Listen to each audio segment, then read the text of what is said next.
I like big ice. This isn't my mountain biking helmet. This is the helmet I wear when I do public speaking. So I learned that my mother would be at this talk. She's visiting this weekend. And my mother is a practicing Freudian analyst. I'm going to talk about the religious connotations of both fried chicken and waffles separately and then as a couple, and then show how it becomes a secular thing, a process which I call the separation of church and plate. Frank Lloyd Wright was born at the end of the Civil War, and he died a couple years after Sputnik 1 went into space. I'm going to talk to you tonight about the sonnet. And I realize for most people, learning about poems, hearing about poems is only slightly less comfortable than being approached by a homeless person asking for change, but together we'll get through this. Tonight, I want to talk about a dead philosopher from the early 2nd century AD. His name is Epictetus. Tammy Wynette was a woman who believed in fairy tales.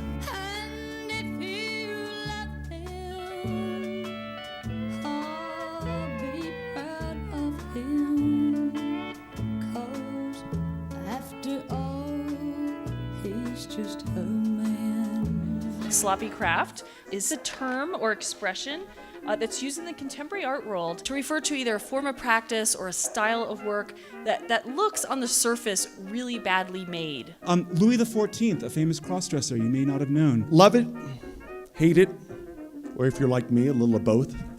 Pop music is ubiquitous in American culture.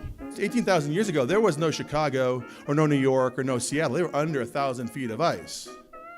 And if you want the MCA to be the cultural center of North America, the best thing to do is call an ice age back and crush all those cities. So would we consider Nancy as cross-dressing?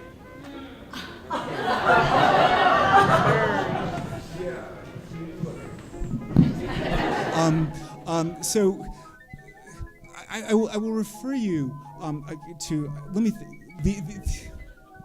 I'm stretching. Calvin Coolidge, probably one of our whitest presidents, he said he met his wife over a chicken waffle supper. Paul, do you want to sing your song for us?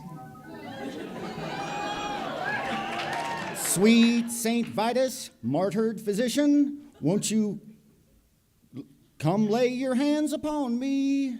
What kind of meat were they eating when Shakespeare was writing his sonnets?